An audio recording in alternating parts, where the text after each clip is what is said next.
Hello students, in this video we will discuss the solution of NCERT exercises, the problems which are given at the end of the chapter.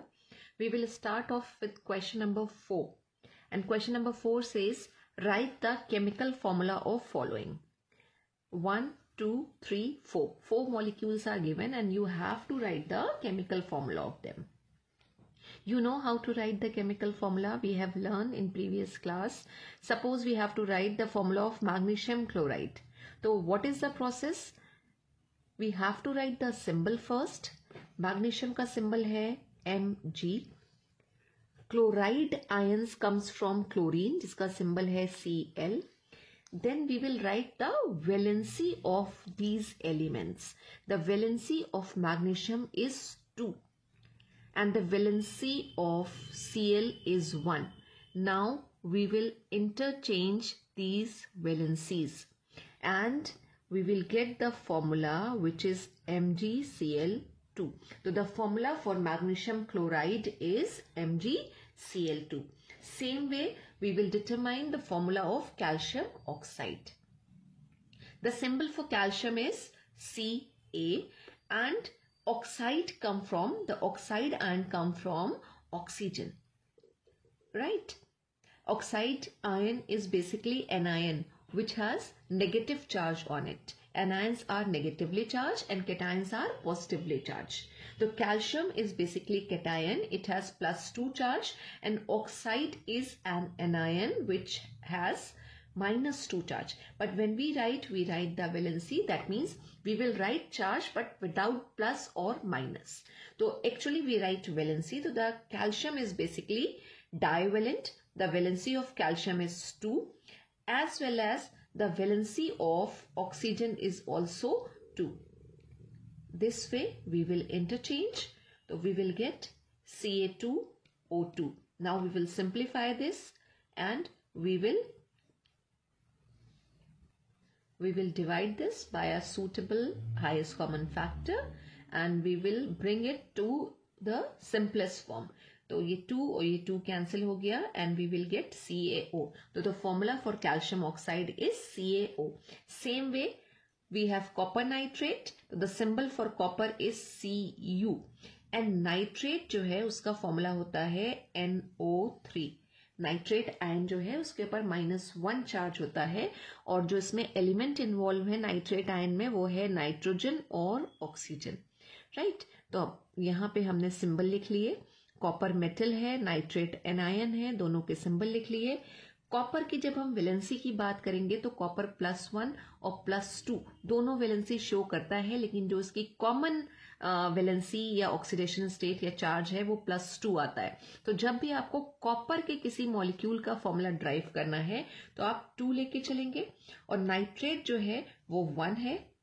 Interchange किया हमने and we will gate, किस तरह से हम लिखेंगे, Cu 1 है तो 1 लिखने की जरूरत नहीं है और NO3 होल ट्वाइस. तो बेसिकली ये जो एनायन था इसमें एक एलिमेंट नहीं है, इसमें 2 एलिमेंट इन्वॉल्व हैं और जब भी 2 एलिमेंट इन्वॉल्व होते हैं या 2 से ज्यादा एलिमेंट इन्वॉल्व होते हैं तो हम ये स्मॉल ब्रैकेट लगा के उसके बाद यहाँ पे हम इस नंबर को लिखेंगे अगर कोई नंबर दिया हुआ है, राइट? अदरवाइज आप अगर ये ब्रैकेट नहीं लगाएंगे तो ये 3 2 एक साथ आप फिर उसे रीड करेंगे 32 की तरह. तो हम ब्रैकेट लगाते हैं. Now the formula of copper nitrate is, इसको कैसे रीड करेंगे, CuNO3 होल ट्वाइस. तो the formula of copper nitrate is CuNO3 whole twice. Now for aluminium chloride, the symbol for aluminium metal is Al. Aluminium is basically trivalent cation बनाती है. Trivalent means इसकी valency कितनी होगी, 3, right? और chloride comes from chlorine और chlorine की valency होती है 1. इंटरचेंज करिए, इस तरह से हम एरो बनाते हैं, इंटरचेंज कर देते हैं. अब जब हम लिखेंगे तो Al कितना आ रहा है, Al के साथ 1 आ रहा है. तो बेसिकली ये ऐसे होना चाहिए Al1, लेकिन मैथ्स की तरह अगर हम 1 नहीं भी लिख रहे हैं तो ये Al एक बार फॉर्मूला में आएगा तो 1 की तरह ही कंसिडर होगा. और Cl कितना है, 3. तो इसको जो हम लिखते हैं वो हम लिखते हैं AlCl3. तो the formula for aluminium chloride is AlCl3. तो this first question or question number 4 of NCERT exercises is done and we have learned how to write the formula of these molecules which are given. All right, now see the next question. Next question is, give the name of the elements which are present in the following compounds. कोई भी compound जो है वो तभी बनता है जब उसमें एलिमेंट्स जो हैं एक फिक्स्ड रेशियो बाय मास में कंबाइन होते हैं. ये हमने सीखा था कि कंपाउंड क्या होते हैं. कंपाउंड में एलिमेंट कंबाइन होते हैं और जब भी वो कंबाइन होते हैं तो हमेशा एक फिक्स रेशियो बाय मास होता है. राइट, अब जब ये कंपाउंड्स हमारे पास बन के आए हैं तो बेसिकली ये यही पूछ रहे हैं कि ये जो कंपाउंड्स हैं इसमें कौन कौन से एलिमेंट्स इन्वॉल्व हैं, उन एलिमेंट्स का नाम हमें बताना है. For example quick lime. तो क्विक लाइम जो है, जब भी लाइम वर्ड आएगा ना तो लाइम बेसिकली कैल्शियम के कंपाउंड होते हैं. कैल्शियम के कई सारे हमारे पास कंपाउंड हैं जिसमें से क्विक लाइम जो होता है वो होता है calcium oxide. Basically calcium oxide, अभी हमने यहाँ पे फॉर्मूला भी इसका लिखा था, कैल्शियम ऑक्साइड. तो क्विक लाइम जो है वो एक कॉमन नेम है और केमिकल नेम जब आता है तो कैल्शियम ऑक्साइड है. तो अगर कैल्शियम ऑक्साइड इसका नाम हुआ तो इसमें कौन कौन से एलिमेंट्स प्रेजेंट होंगे. कैल्शियम प्रेजेंट है. अब आप ऑक्साइड नहीं बोलेंगे क्योंकि एलिमेंट जो है वो ऑक्साइड नहीं है, एलिमेंट ऑक्सीजन है. राइट, तो अभी यहां पे भी बात करी थी कि जो ऑक्साइड आयन है वो कहां से आ रहा है, ऑक्सीजन से. और फिर ऑक्सीजन की हमने वैलेंसी यहां पे लिखी थी 2. तो अब यहां पे जो एलिमेंट इन्वॉल्व है वो एक पहला एलिमेंट हो गया कैल्शियम और दूसरा एलिमेंट ऑक्साइड नहीं लिखना है. ये चीज आप ध्यान रखिएगा. ऑक्सीजन जो आयन बनाता है उसको हम बोलते हैं ऑक्साइड आयन. ये जो है आपका वो एलिमेंट पूछा जा रहा है तो एलिमेंट कौन सा होगा, ऑक्सीजन. राइट, पीरियोडिक टेबल में आपको एलिमेंट्स दे रखे हैं तो एलिमेंट जब वो वहां पे दिया हुआ है तो उसका नाम क्या होता है, ऑक्सीजन. ऑक्साइड नहीं होता है. ऑक्साइड नाम का कोई भी एलिमेंट पीरियोडिक टेबल में नहीं है. राइट, तो ये सब आयन्स के नाम है. और पूछे क्या गए हैं आपसे, अगर आयन पूछे जाते तब आप बताते कि कैल्शियम ऑक्साइड में कैल्शियम आयन प्रेजेंट है और ऑक्साइड आयन प्रेजेंट है. लेकिन यहाँ एलिमेंट पूछे गए, इसलिए यहाँ पे भी जब हम हाइड्रोजन ब्रोमाइड में बात करेंगे तो यहाँ पे जो एलिमेंट प्रेजेंट है वो एक तो हाइड्रोजन है और दूसरा एलिमेंट क्या होगा, जो ब्रोमाइड है. आइड वाले आयंस, जो आइड या आइट या एच लगा होता है वो सब आयंस होते हैं, एनायंस हैं हमारे. तो जो ब्रोमाइड है वो बेसिकली आ रहा है ब्रोमीन से. जो एलिमेंट है उसका नाम है ब्रोमीन और ब्रोमीन का सिंबल होता है Br. तो यहाँ पे जो एलिमेंट इन्वॉल्व है वो है हाइड्रोजन और ब्रोमीन. और आपको नाम लिखना है, मैंने तो यहाँ पे सिंबल लिखा है लेकिन आप याद रखिएगा आपसे नाम पूछे गए हैं तो आपको नाम बताना है, सिंबल नहीं बताना है. अब आता है question baking powder. Baking powder में कौन कौन से एलिमेंट इन्वॉल्व हैं. तो हमारे पास दो चीजें अवेलेबल होती हैं, घरों में भी बहुत कॉमनली मिल जाता है, एक बेकिंग सोडा और एक बेकिंग पाउडर. राइट, जितने भी ये बेकरी के आइटम्स हैं उनको बनाने के लिए, बेकिंग के प्रोसेस के लिए बेकिंग पाउडर और बेकिंग सोडा यूज किया जाता है. केमिकली बेकिंग सोडा और बेकिंग पाउडर में क्या डिफरेंस है. जब हम बेकिंग पाउडर की बात करते हैं, या पहले बेकिंग सोडा ले लेते हैं, जब हम बेकिंग सोडा की बात करते हैं तो baking soda is basically sodium hydrogen carbonate, जिसको हम सोडियम बाई कार्बोनेट भी कहते हैं. ये बेकिंग सोडा है. राइट, और जब बेकिंग पाउडर होता है तो बेकिंग पाउडर में सोडियम हाइड्रोजन कार्बोनेट के साथ साथ एक एसिड भी मिला होता है. राइट, अब इन्होंने यहाँ पे बेकिंग पाउडर अगर पूछा है तो भी हम सिर्फ क्या लिखेंगे, सोडियम हाइड्रोजन कार्बोनेट. डिफरेंस आपको पता होना चाहिए, आप केमिस्ट्री पढ़ रहे हो कि बेकिंग पाउडर और बेकिंग सोडा में क्या डिफरेंस है. तो बेकिंग सोडा यानी कि sodium hydrogen carbonate is without an acid. इसमें कोई एसिड मिला नहीं होता है. अगर हमें इसे घरों में यूज करना होता है तो इसको एक्टिवेट करने के लिए हम उसमें एसिड डालते हैं, चाहे वो हम लेमन जूस डालें या कोई भी एसिड डालें. राइट, सिट्रिक एसिड या फिर एस्टिक एसिड, कोई भी एसिड डालेंगे तब ये बेकिंग सोडा एक्टिवेट होता है. हमें इसको सोडा को एक्टिवेट करना होता है. जब ये एक्टिवेट होगा तभी यहाँ से कार्बन डाइऑक्साइड गैस लिबरेट होगी. राइट, और वो जो केक्स बनते हैं या ब्रेड्स बनती हैं तो जो फ्लफी आती है, फ्लफीनेस आती है, वो कार्बन डाइऑक्साइड से ही आती है. तो इसको एक्टिवेट करने के लिए हमें एसिड डालना पड़ता है. लेकिन जो बेकिंग पाउडर अवेलेबल होता है मार्केट में वो होता तो सोडियम बाइकार्बोनेट या सोडियम हाइड्रोजन कार्बोनेट है, लेकिन इसके अंदर ऑलरेडी एक एसिड प्रेजेंट होता है. तो अभी अगर आपसे पूछा गया है बेकिंग पाउडर का फॉर्मूला तो आपको सिर्फ लेकिन लिखना यही है, सोडियम हाइड्रोजन कार्बोनेट. और आपसे पूछे गए हैं कि इसमें एलिमेंट्स कौन कौन से होंगे, तो उसमें पहला एलिमेंट है सोडियम. राइट, ये Na जो है वो सोडियम है. दूसरा एलिमेंट है हाइड्रोजन. ये हाइड्रोजन जो H है वो हाइड्रोजन का सिंबल होता है। उसके बाद तीसरा है कार्बोनेट, नहीं लिखना है आपको, मेरी बात को ध्यान से सुनिएगा, आपसे एलिमेंट पूछे जा रहे हैं। और कार्बोनेट जो होता है वो आयन होता है जो किससे मिलके बना होता है, कार्बन और ऑक्सीजन से। तो सोडियम हाइड्रोजन कार्बोनेट में कितने एलिमेंट्स इन्वॉल्व हो गए, सोडियम है, हाइड्रोजन है, कार्बन है और ऑक्सीजन है, राइट। और यही सेम एलिमेंट अगर बेकिंग सोडा यहां पे लिखा होता तो बेकिंग सोडा में भी होते Na is for sodium, H for hydrogen, और जो कार्बोनेट आयन बना हुआ है वो कार्बोनेट आयन में कार्बन और ऑक्सीजन एलिमेंट इन्वॉल्व है। अब यही अगर आपसे एटॉमिसिटी पूछी जाती कि बेकिंग सोडा की एटॉमिसिटी क्या है, तो Na कितने हैं यहाँ पे 1, हाइड्रोजन कितने हैं 1, कार्बन कितना है 1, तो 1 2 3 और 3 ऑक्सीजन है 6, एटॉमिसिटी जो है वो उसकी 6 आएगी, राइट।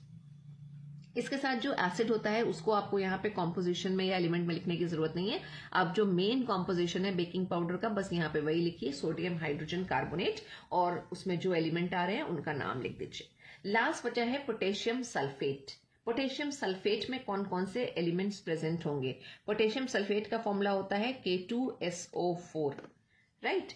जो सल्फेट आयन है उसके ऊपर होता है 2- चार्ज, और पोटेशियम जो है उसके ऊपर होता है +1 चार्ज, या ये कहें पोटेशियम की जो वैलेंसी होती है वो 1 होती है। तो जो फॉर्मूला आएगा वो आएगा K2SO4। एटॉमिसिटी कितनी आएगी, 2 पोटेशियम, 1 सल्फर और 4 ऑक्सीजन, तो 2 + 1 3 और 3 और 4 7। अब कौन कौन से एलिमेंट है पूछा वो क्या है, तो पहला एलिमेंट है हमारे पास पोटेशियम जो इसमें प्रेजेंट है।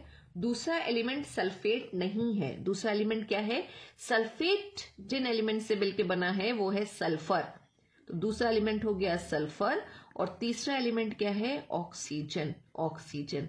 तो basically potassium sulphate is made up of 3 elements, potassium, sulphur and oxygen. और फॉर्मूला में 2 पोटेशियम के एटम है, 1 सल्फर का एटम है और 4 ऑक्सीजन के एटम है। तो एटॉमिसिटी कितनी निकल के आई, 7 निकल कर आई। Now question number 6 is calculation of molar masses of following substances. We have done what is the difference between molecular mass and molar mass. Live class में भी हमने डिस्कस किया था कि molecular masses जो होते हैं वो बेसिकली relative molecular masses होते हैं, राइट। मॉलिकुलर मास के कैलकुलेशन के लिए आप पीरियोडिक टेबल में जो रिलेटिव मासेस दिए रहते हैं उनको सम करते हैं और तब मॉलिकुलर मास निकल के आता है। और मोलर मास क्या होता है, mass of 1 mole of substance, right. Numerically अगर देखें तो वैल्यू वही होगी जो मॉलिकुलर मास की आएगी, बस यूनिट चेंज हो जाती है। मॉलिकुलर मास में यूनिट हम लिखते हैं यू या फिर AMU, और मोलर मास जब लिखे जाते हैं तो मोलर मास में जो यूनिट लिखी होती है वो लिखी होती है ग्राम में। तो आपसे यहाँ पे मोलर मास को कैलकुलेट करने के लिए कहा गया है। और पहला मॉलिक्यूल जो दिया गया है वो है इथाइन, इथाइन। साथ में फॉर्मूला भी दे रखा है, वो फॉर्मूला है C2H2। अब आपको मोलर मास निकालना है तो आप क्या करिए, कार्बन का मास और हाइड्रोजन का मास, उसको कार्बन के यहाँ पे जितने नंबर ऑफ एटम्स प्रेजेंट है और हाइड्रोजन के जितने नंबर ऑफ एटम्स प्रेजेंट है उनसे मल्टीप्लाई करिए, उनको ऐड करिए और मोलर मास निकल आएगा। कार्बन कितने हैं, 2, हर कार्बन का मास कितना होता है 12, हाइड्रोजन का मास कितना होता है 1, तो 2 कार्बन है तो 2 × 12 प्लस 2 हाइड्रोजन है तो 2 × 1 कितना आएगा, 12 2 24 प्लस 2 26 और ग्राम में आएगा। अगर मोलर मास पूछे गए हैं तो मोलर मास ये होंगे ग्राम में। मोल कंसेप्ट में नंबर ऑफ मोल्स निकालने के लिए हम बेसिकली मोलर मासेस ही यूज करते हैं। सल्फर मॉलिक्यूल पूछा गया है और सल्फर मॉलिक्यूल का फॉर्मूला भी दे रखा है S8, राइट। जो एटॉमिसिटी होती है सल्फर के मॉलिक्यूल की वो होती है 8। तो जब हमें मॉलिकुलर फॉर्मूला निकालना होगा तो सल्फर के एक एटम का मास हमें पता होना चाहिए और वो एक एटम का मास होता है 32U, राइट। अब सल्फर के 8 एटम प्रेजेंट है मॉलिक्यूल के अंदर, तो हम क्या करेंगे, S8 के लिए हो जाएगा ये 32 × 8U, लेकिन ये जो निकलेगा ये क्या होगा हमारा मॉलिकुलर मास, मॉलिकुलर मास, क्योंकि हम U में निकाल लें। तो ये हो जाएगा 2 8 16 और 1 256 और U, लेकिन ये क्या आया है, ये आया है मॉलिकुलर मास या रिलेटिव मॉलिकुलर मास।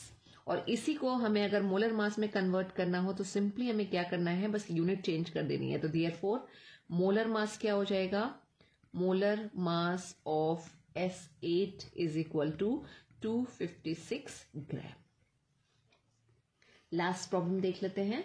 फॉस्फोरस का मॉलिक्यूल पूछा है, तो फॉस्फोरस के एक एटम का मास आपको पता होना चाहिए और वो होता है 31U, राइट। ये चैप्टर जब से स्टार्ट हुआ है मैंने आपसे रिक्वेस्ट करी है कि आप एटलीस्ट जो फर्स्ट 30 एलिमेंट्स हैं उनके एटॉमिक नंबर, सिंबल और एटॉमिक मासेस तीनों चीजें लर्न कर लीजिए। तो फॉस्फोरस है 31 और फॉस्फोरस का जो मॉलिक्यूल होता है वो मॉलिक्यूल होता है P4, राइट। तो मॉलिक्यूलर मास निकालेंगे तो 31 into 4 कर देंगे, तो we will gate 4 1s are 4 और 4 3s are 12, 124U। और मोलर मास जब निकालेंगे तो molar mass numerically value same रहेगी, यानी कि 124 आएगा, लेकिन यूनिट क्या हो जाएगी, ग्राम में आएगी। और ये जो निकला था ये क्या था, ये मॉलिक्यूलर मास हमने निकाला था। तो बहुत सिंपल है। मोलर मासेस के लिए एटॉमिसिटी की इंफॉर्मेशन होना और एटॉमिक मासेस पता होना बहुत ज़रूरी है। अगर वो पता है आपको तो आप बहुत सही तरीके से मोलर मासेस कैलकुलेट कर सकते हैं। और अगर मोलर मास का कैलकुलेशन आ जाएगा तो फिर नंबर ऑफ मोल्स निकालने में भी आपको कोई प्रॉब्लम नहीं आएगी। Question number 7 is what is the mass of, और इसमें फर्स्ट पार्ट है 1 mole of nitrogen atoms, right. तो अभी हमने बात करी थी कि मोलर मास क्या होता है। मोलर मास हमने बोला था 1 मोल ऑफ एनी सब्सटेंस, वो कुछ भी हो। तो 1 मोल का जो मास होता है उसको हम बोलते हैं मोलर मास। तो सीधे सीधे अगर हम बात करें तो नाइट्रोजन का मोलर मास कितना होता है, 14 ग्राम। नाइट्रोजन एटम की बात कर रहे हैं। रिलेटिव एटॉमिक मास होता है 14U और मोलर मास कितना हो जाएगा, 14 ग्राम। तो आंसर इसका सीधे ही आ रहा है कि 1 मोल ऑफ नाइट्रोजन एटम का मास जो होगा वो होगा 14 ग्राम, राइट। लेकिन हम इसको सॉल्व करके भी देख सकते हैं। जो हमने फॉर्मूला सीखा है N is equal to W/M, जो मोल कंसेप्ट का सबसे पहला फॉर्मूला हमने सीखा था कि number of moles is equal to given amount या mass upon molar mass, right. अब इसमें अगर हम वैल्यूज पुट करें तो हमें यहाँ पे दे रखा है N की वैल्यू कितनी है, N की वैल्यू है 1 मोल। W हमें निकालना है कि W की वैल्यू क्या होगी, और मोलर मास कितना होगा अगर हम बात करें मोलर मास, तो मोलर मास नाइट्रोजन एटम का जो होता है 14U और ग्राम में कितना हो जाएगा, 14 ग्राम, राइट। अब यही वैल्यूज अगर हम फॉर्मूला में फिट करें तो क्या हो जाएगा, 1 इज इक्वल टू W/14 ग्राम और क्रॉस मल्टीप्लाई करेंगे तो W इज इक्वल टू 14 ग्राम। तो आप फॉर्मूला से भी निकाल सकते हैं। वैसे इसका बिल्कुल सीधे से और सिंपल तरीके से था कि 1 मोल ऑफ नाइट्रोजन एटम का जो मास आना चाहिए वो 14 ग्राम आना चाहिए। मोलर मास पूछ रहे हैं बेसिकली। अब इसी में सेकंड पार्ट हमारे पास है, जैसे 1 मोल ऑफ नाइट्रोजन एटम पूछा है, सेकंड पार्ट है 4 moles of aluminium atoms. 4 moles of aluminium atoms की बात कर रहे हैं। वहां ऊपर भी नाइट्रोजन एटम की बात करी थी, गैस की बात नहीं करी थी। और एटॉमिक मास ऑफ एल्युमिनियम दे रखा है 27, प्रॉब्लम में ही दे रखा है। आई होप कोई प्रॉब्लम नहीं आनी चाहिए, आप अपने आप इसको कर सकते हो। N is equal to W या फिर स्मॉल m भी हम लिख लेते हैं या मास लिख लें। पूरा मास निकालना है हमको। अपॉन क्या होता है, मोलर मास। पूरा फॉर्मूला लिख लिया, वेरिएबल भी यूज नहीं किया ताकि आपको और चीज अच्छे से समझ में आ जाए। क्रॉस मल्टीप्लाई करके हम इस फॉर्मूला को भी चेंज कर सकते हैं। पहले फॉर्मूला चेंज कर लीजिए, यानी कि क्रॉस मल्टीप्लाई किया, मास इधर आ गया, mass is equal to N into molar mass, right. और N कितना दे रखा है, 4 मोल्स, और एल्युमिनियम का मोलर मास कितना हो जाएगा, प्रॉब्लम में आपको दे रखा है एटॉमिक मास ऑफ एल्युमिनियम दिया है, आप उसी को मोलर मास में कन्वर्ट कर लीजिए तो वो हो जाएगा 27 ग्राम, राइट। अब इसको मल्टीप्लाई कर लेंगे, हमें आंसर मिल जाएगा 7 4s are 28 और 4 2s are 10, 108 gram. I told you earlier also कि अगर आपको फॉर्मूला पता है तो आप मोल कंसेप्ट का कोई भी प्रॉब्लम बहुत आराम से निकाल सकते हैं। तो ये 2 प्रॉब्लम हमारे पास आ गई, और सेम वे यहाँ पे इसी प्रॉब्लम का थर्ड पार्ट भी है। 10 moles of sodium sulphide, 10 moles of sodium sulphide, और सोडियम सल्फाइड का फॉर्मूला दिया हुआ है और होता है Na2SO3। SO4 जो होता है वो सल्फेट आयन होता है और SO3 2- जो है वो सल्फाइट आयन होता है। अभी सबसे पहले आपको क्या करना पड़ेगा, यहाँ पे मोलर मास निकालना पड़ेगा कि इसका मोलर मास कितना होगा। तो जब हम मोलर मास निकालेंगे, राइट, तो हम क्या करेंगे, सबके मासेस लेते हुए चलेंगे। सोडियम का मास होता है 23 और यहाँ सोडियम के 2 एटम है तो 2 × 23 प्लस 1 सल्फर है और सल्फर का मास होता है 32 प्लस 3 ऑक्सीजन है और हर ऑक्सीजन का मास होता है 16। ठीक है, तो अभी यहाँ पे आ गया 46 प्लस 32 और प्लस 48, राइट। अब हमें इसको सम कर देना है। जब हम इसको सम कर देंगे तो हमें मोलर मास मिल जाएगा और सम करके कितना हो जाएगा, ये 50, 80 और 120, 126, लेकिन ये ग्राम में आएगा। ये वैल्यू जो है ग्राम में आ रही है क्योंकि हम मोलर मास का कैलकुलेशन कर रहे हैं। तो ये मोलर मास निकल आया। फॉर्मूला है N = W/m। अब you know what you have to do, W निकालना है या मास निकालना है हमको। तो N कितना दे रखा है, 10 मोल्स, और मोलर मास कितना आया 126 ग्राम। तो ये कितना हो जाएगा 1260 ग्राम। तो the mass of 10 moles of sodium sulphite is 1260 ग्राम आ रहा है। और 1260 को अगर आप केजी में कन्वर्ट करना चाहें तो एक केजी में भी कन्वर्ट हो जाएगा। 1 kg 260 ग्राम्स हो जाएगा। तो this is question number 7, it is done. Now question number 8। Question number 8 says convert into mole, convert into mole, right. Mole में कन्वर्ट करना है। कुछ वैल्यूज आपको दे रखी हैं, जैसे A है 12 gram of oxygen gas, 12 gram of oxygen gas. अब इसी चीज का ध्यान रखिएगा, केयरफुली बात को सुनिए। अगर ऑक्सीजन गैस दी हुई है आपको, तो ऑक्सीजन जब भी गैस के फॉर्म में एग्जिस्ट करती है तो उसका फॉर्मूला होता है O2, राइट। एटमॉस्फेयर में ऑक्सीजन और नाइट्रोजन 2 गैसेस प्रेजेंट होती हैं, तो क्या फॉर्मूला होता है उसका O2, और नाइट्रोजन का क्या होता है N2। डायटोमिक फॉर्म है, यानी एटॉमिसिटी जो है वो 2 होती है। यहाँ नाइट्रोजन एटम दिया था, तो जब नाइट्रोजन एटम दिया था तो हम मोलर मास लेके चल रहे थे 14, लेकिन अगर यहाँ पे नाइट्रोजन गैस दी होती तो फिर 14 नहीं होता। क्यों? क्योंकि नाइट्रोजन की एटॉमिसिटी 2 हो जाती, तो जो मोलर मास निकल के आता वो 28 आता। तो अभी जो इसको मोल में कन्वर्ट करना है, 12 ग्राम ऑफ ऑक्सीजन गैस, आपको यहाँ पे अमाउंट ऑफ सब्सटेंस दिया है 12 ग्राम है। कौन सा सब्सटेंस है? ऑक्सीजन गैस है। तो पहले ऑक्सीजन का हम मोलर मास निकालेंगे। मोलर मास कितना आएगा? अगर हम मोलर मास की बात करें तो मोलर मास हमें बेसिकली O2 का निकालना है। ऑक्सीजन गैस इज O2 और ये हो जाएगा 2 × 16 = 32 ग्राम। अब इसे नंबर ऑफ मोल्स में कन्वर्ट करना है, तो N = given amount 12/32 and we will get the value कि कितने नंबर ऑफ मोल्स हैं 12 ग्राम ऑफ ऑक्सीजन में। इसको सिंप्लीफाई कर लेंगे, वैल्यू निकल आएगी। इसको पहले थोड़ा सिंप्लीफाई कर लेते हैं। 4 3 = 12 और 4 8 = 32, तो 3/8 आया। अब 3/8 यानी कि 3 को 8 से डिवाइड करना है, तो जो भी वैल्यू आएगी वो डेसिमल में आएगी। हम 0 रखेंगे तो 8 3 = 24 होगा, 3 then 7 5, इतने मोल्स हैं basically. 12 gram of oxygen gas में 0.375 मोल्स प्रेजेंट है। सेकेंड पार्ट है 20 ग्राम ऑफ वाटर। बी दे रखा है 20 gram of water, right. 20 gram of water, तो पहले वाटर का हम मोलर मास निकालें। वाटर का मोलर मास 2 × 1 प्लस 1 ऑक्सीजन है 1 × 16, यानी 2 + 16 = 18 ग्राम। ये मोलर मास आ गया। अब N = क्या होगा? गिवन अमाउंट ऑफ सब्सटेंस कितना है यहाँ पे 20, और मोलर मास या ग्राम में लिख लें, ग्राम है, और मोलर मास कितना है 18 ग्राम। ये कैंसिल हो गया। अब हमें इसको सॉल्व करना है कि सिंप्लीफाई हो कि क्या वैल्यू आएगी। तो द आंसर इज 1.12 मोल्स, इतने मोल्स आ रहे हैं। और लास्ट हम ले लेते हैं 22 ग्राम ऑफ कार्बन डाइऑक्साइड, जिसका फॉर्मूला है CO2। पहला काम तो यही होगा कि हमें कार्बन डाइऑक्साइड का मोलर मास निकालना है। तो एक कार्बन का मास 12 प्लस 2 ऑक्सीजन एटम है, उनका मास होता है 16, तो ये हो गया 12 plus 32 is equal to 44। Unit क्या लिखेंगे हम? ग्राम, क्योंकि हमने मोलर मास कैलकुलेट किया है। अब n इज इक्वल टू क्या हो जाएगा? फॉर्मूला हमारा 22 अपॉन 44, 1/2 और 0.5 मोल्स। तो जो भी हमें अमाउंट ऑफ सब्सटेंस दिया था, जो भी उसका मास दिया था, हमने उसको क्या किया?